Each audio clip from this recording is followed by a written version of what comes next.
Well, Billy is 9, and Billy has high functioning autism, ADHD, and various other labels.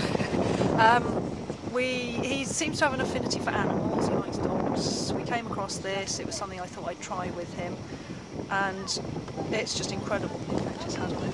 So that's completely honestly. The first few times we came, well, the first time we came was a bit of a disaster because he horse clipped his foot, and in the past, if anything had happened like that, Billy would never ever go near it again, but it didn't stop him. And the first time we walked in here, Charlie, the big Shire horse, came up to Billy, head down, and they just seemed to have an instant affinity, and it was just incredible to see. And Billy absolutely loved it. And I think, I don't know what the difference is. I think it decreases Billy's anxiety. He just feels very comfortable.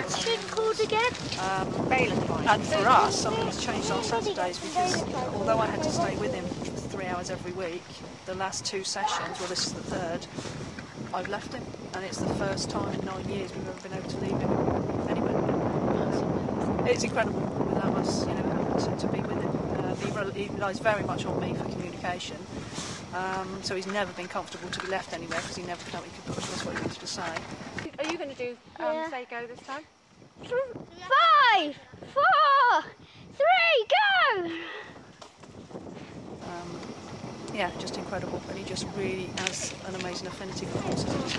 What sort of a difference have you seen then, apart from the fact that you've been able to leave him for the first time in 9 years, which I just think is amazing?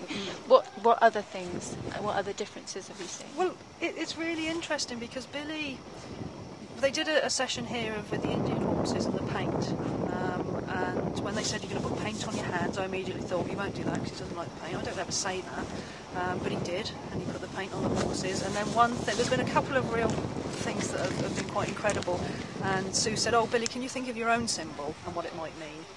That was good, wasn't it? And Billy, he thought for a while, and I thought he's going to struggle, but actually he came up with something and what it meant.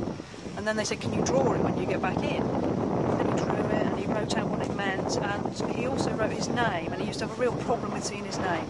And if other children used his name, even if in a nice way, he would stalk them and attack them. Not only did he write his name on this picture that he'd done, he then put a big smiley face with an arrow. And again, that's the first time he's ever related an emotion to him. Because he used to have a real problem with self-identity. He didn't sort of recognise himself, and he would certainly never put an emotion next to his name. And Sue didn't recognise the importance of it at the time, but when I explained it to her, it's quite amazing.